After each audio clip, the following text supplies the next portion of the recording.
नमस्कार दोस्तों, आज हम देखेंगे फिजिक्स का नया चैप्टर नंबर 10 वे ऑप्टिक्स। अब ये वे ऑप्टिक्स क्या है, तो पहले हम बात करते थे चैप्टर 9 के अंदर भी हमने बात की थी ऑप्टिक्स क्या है। A branch of the physics in which we study about the light, property of the light is called the optics. अब ऑप्टिक्स के अंदर जो लाइट है, तो लाइट को अभी तक हम पूरी तरह अच्छी तरह समझ नहीं पाए। तो हम बात करते हैं लाइट क्या है। तो कई साइंटिस्टों ने बोला कि जो लाइट है वो पार्टिकल है, और कई साइंटिस्टों ने बोला कि लाइट एक वेव है, और कुछ ऐसे साइंटिस्ट भी थे और उन्होंने बोला कि लाइट वो पार्टिकल भी नहीं है और वेव भी नहीं है, और उसके उन्होंने एक अलग थियरी दी।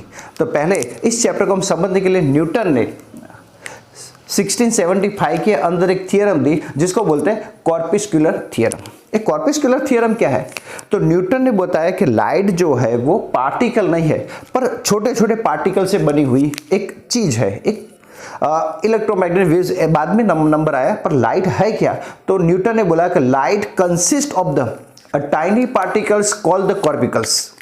एक कॉर्पिकल्स जो है वो है क्या, तो कॉर्पिकल्स को उसने नाम दिया कि मान लो कि ये मेरे पास पेन है या लाइट आ रही है, तो यहां से कोई जगह से जब लाइट आती है तो ये लाइट है, ये सोर्स आप समझ सकते हैं सन है, तो सन में से जो ये लाइट आएगी तो कैसे आती है, तो उसने बताया कि जो सन में से जो लाइट आती है वो ट्रैवल करती है तो छोटे छोटे स्मॉल, वेरी स्मॉल बॉल्स होते हैं, और ये इलास्टिक होते हैं। इलास्टिक मतलब मान लो किसी चीज से टकराए तो उसका जो शेप या साइज हम बोलते हैं वो इलास्टिक है, टकरा के वापस आ जाए। जैसे मैं बॉल को दीवार पर फेंकता हूं तो दीवार पर टकरा के बॉल वापस आ जाएगा, मतलब वो इलास्टिक प्रॉपर्टी उसकी। इसके बाद वो रिजिड है, उसका शेप और साइज हम बदल नहीं सकते। और यहां उसने बताया कि डिफरेंट शेप और साइज के ये कॉर्पिकुलस होते हैं, मतलब वेरी स्मॉल बॉल्स होते हैं, और सबकी साइज और शेप अलग अलग होता है। कोई ऐसे होता है, कोई ऐसे होता है, कोई ऐसे होता है, मतलब सबका शेप और साइज अलग अलग होता है। और उसके बाद उन्होंने बताया कि जो corpuscles travel in the straight line, वो स्ट्रेट लाइन के अंदर ही चलते हैं, सीधे चलते हैं। और इसके बाद बताया the speed of corpuscles travel in with the different speed in the different medium. जो ये कॉर्पिकुलस जो होते हैं वो डिफरेंट मीडियम में डिफरेंट स्पीड से मोशन करते हैं। और यहां से हमें न्यूटन सर ने ऐसा बताया कि जो लाइट है उसकी स्पीड, तो वाटर के speed of light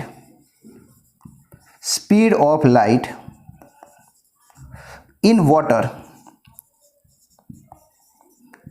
is more than speed of light in air.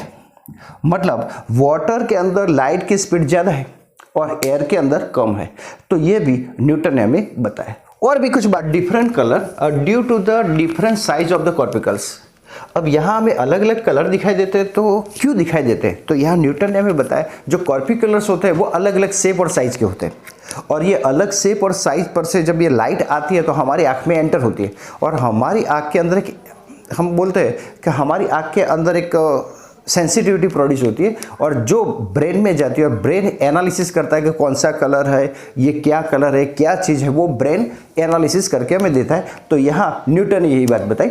यहाँ न्यूटन कई बातों को समझा पाया। उसने बताया कि प्रोपोगेशन मतलब जो लाइट चलती है उसको, तो propagation of the light is the rectilinear, मतलब जो लाइट होती है वो ऐसे स्ट्रेट लाइन में चलती है।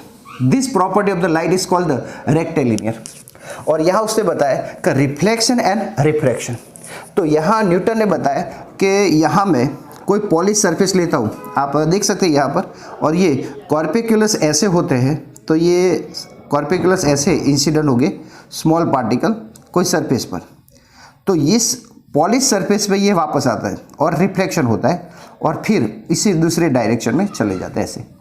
तो मतलब यहाँ आप देख सकते हैं कि यहाँ पर दोनों का एंगल क्या होगा, सेम होगा, इंसिडेंट और रिफ्लेक्टेड। मैंने थोड़ा इधर उधर बनाया है, तो ये रिफ्लेक्शन को ये कॉर्पिकुलस थ्योरम समझा पाती है। रिफ्रैक्शन, तो आप जानते हैं कि रिफ्रैक्शन मतलब एक दो अलग अलग मीडियम है, और यहाँ से इस मीडियम में से कॉर्पिकुलस आते हैं, और वो यहाँ से इस सरफेस से बैंड होके थोड़े से बैंड होते हैं और ऐसे जाते हैं।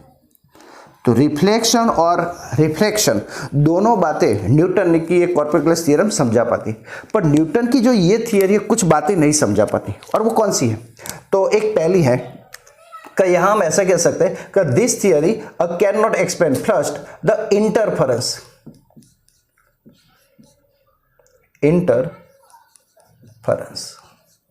इंटरफेरेंस नहीं समझा पाती, डिफ्रैक्शन, डिफ्रैक्शन, और हम बोलते हैं पोलराइजेशन। ये तीन चीजों को न्यूटन नहीं समझा पाया।